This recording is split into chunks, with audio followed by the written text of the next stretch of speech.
Yes, you can be insanely strong at your current weight, and even if you're a skinny dude. Bruce Lee was around 140 pounds in his prime, yet documented as an exceptionally strong and fast individual. And prime Conor McGregor hit like a missile at 145 pounds. Most people are taught that bigger muscles mean more strength. That's only partially true. Muscles matter, but muscle quality matters far more than muscle size. Strength is not how big your arms look. Strength is how efficiently your nervous system can recruit, coordinate, and contract muscle fibers. Researchers and coaches agree on one critical point. Strength and muscle mass are distinct adaptations. They can overlap, but one does not automatically cause the other. Muscle growth requires calorie surplus, high protein intake, and large training volume. Strength development requires high neural drive, maximal tension, efficient motor unit recruitment, and precise, low-volume loading. If your training aims only at muscle growth, but you can't afford the diet, you're wasting effort. And if you can't eat like a bodybuilder, you shouldn't train like one. But still, as a skinny dude, you have massive potential, because if food is limited, strength training is the smartest selection. Even without visible size changes, you can gain immense relative strength, explosive power, and overall athletic dominance. And in this case, these are the best training methods.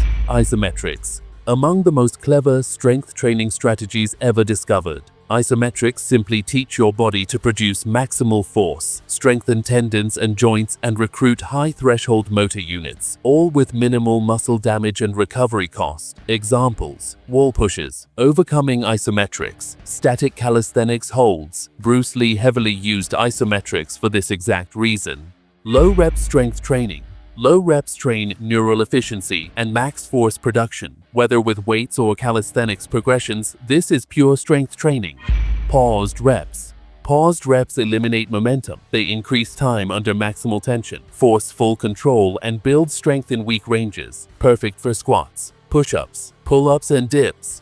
Explosive work, power training. Power is strength expressed fast, and training improves all of punching power, sprint speed, and jump height. Trained with jumps, short sprints, plyometrics, and explosive calisthenics. This approach trains nervous system dominance, tendon and joint strength, movement control, and explosive intent. And that is usable strength, exactly the kind that transfers to combat and athletics. How to use this in a weekly training system.